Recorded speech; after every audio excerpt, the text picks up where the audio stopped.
Hello! Comment ça va aujourd'hui? Pour ma part, je suis fin heureuse de voir le soleil briller à Nancy. Je vous retrouve ce matin pour évoquer avec vous le pouvoir des images. Au sens propre comme au sens figuré, celles-ci peuvent nous aider. Elles constituent un outil de travail simple, pratique et efficace. À mon sens, elles ont 4 utilités différentes, utilités sur lesquelles je vais me pencher maintenant. Une image peut être perçue comme un déclencheur de parole. Imaginons un apprenant relativement timide et réservé. Si vous ne l'interrogez pas, il ne voudra pas parler.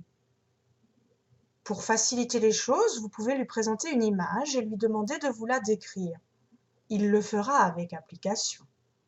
Vous lui demanderez ensuite s'il ou elle se sent concerné par cette scène, s'il l'a déjà vécue, s'il lui est agréable ou désagréable de la vivre. Ce n'est qu'un exemple parmi d'autres, bien sûr. Une image peut vous permettre d'introduire un sujet et d'engager avec vos apprenants des conversations plus ou moins poussées. Prenons un exemple.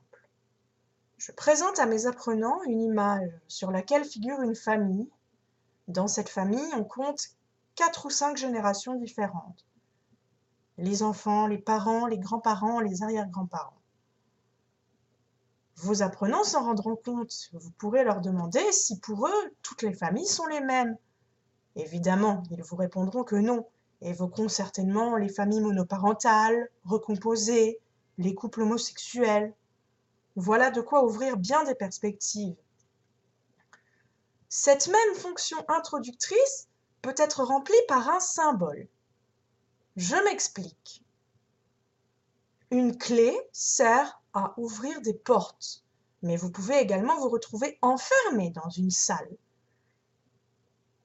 En France, comme dans n'importe quel autre pays, les gens qui ne respectent pas la loi sont envoyés en prison, enfermés en cellule pendant des mois, voire des années. Est-ce toujours la meilleure solution? Ah! Vaste sujet. Une image peut permettre de mettre vos apprenants dans le meilleur état d'esprit pour aborder la discipline enseignée ou pour animer une séance particulière. À l'oral, on a souvent peur de s'exprimer. On est souvent effrayé à l'idée de se tromper. Dites-leur que vous assimilez la conversation à une promenade. Vos étudiants doivent se laisser guider, se laisser porter. Vous les amenez vers des directions, mais ils peuvent aussi prendre le contrôle parfois. En revanche, les choses ne se décident pas à l'avance. Pour de la compréhension orale, il est parfois difficile de ne pas faire une fixette sur l'enregistrement travaillé. Les apprenants cherchent à tout comprendre, refusent de voir les choses dans leur globalité. Présentez-leur l'exercice autrement. Demandez-leur de collecter les informations, de les ramasser comme des champignons ou de les pêcher comme de jolis poissons. En fin d'exercice, ils videront leur panier ou leur filet, mettront leurs idées en commun et constateront qu'ils sont tous dans le même bateau. Pas mal, non? Enfin, une image peut aider à comprendre les choses, faciliter leur assimilation. Vous vous souvenez peut-être d'une vidéo sur les comparatifs et superlatifs anglais. Il est question de considérer la longueur des adjectifs. Ceux-ci peuvent être courts ou longs. Il est parfois difficile pour un apprenant de se mettre cela en tête. Demandez-lui de vous accompagner pour faire la cuisine.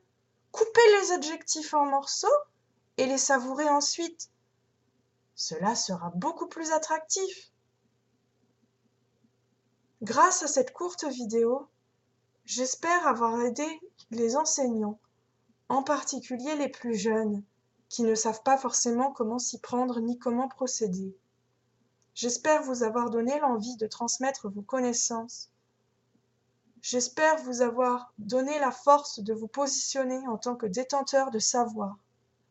Si toutefois vous avez des questions, des remarques, des doutes, Si vous souhaiteriez lever des ambiguïtés, n'hésitez pas à me contacter.